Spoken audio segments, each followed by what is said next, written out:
संगमेश्वर येथे 20 फूट खोल विहिरीत पडला रानगवा. 6 तासांच्या अथक प्रयत्नानंतर सुटका.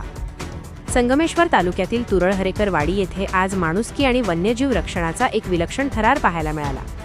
म्हाताऱ्याचा कोंड परिसरात विष्णू हरडे यांच्या 20 फूट खोल विहिरीत 1-1.5 वर्षांचा रानगवा कोसळल्याची घटना सकाळी घडली. विहिरीतून येणाऱ्या आवाजामुळे ग्रामस्थांनी तातडीने धाव घेतली असता हा रानगवा पाण्याच्या पात्रात जीव वाचवण्यासाठी प्रचंड धडपड करत असल्याचे दिसून आले. घटनेचे गांभीर्य ओळखून पोलीस पाटलांनी तातडीने वनविभागाला याची कल्पना दिली आणि त्यानंतर सुरू झाला तब्बल 6 तासांचा थरारक बचाव संघर्ष.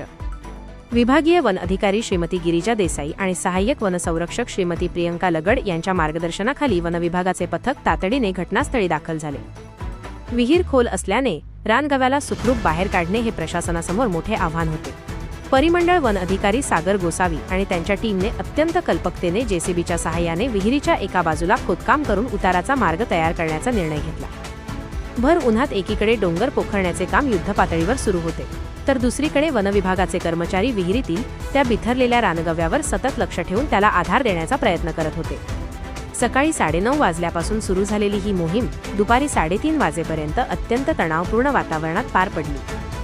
वनपाल आणि वनरक्षकांनी जीवाची बाजी लावून रानगव्यासाठी बाहेर पडण्याचा मार्ग पूर्ण केला.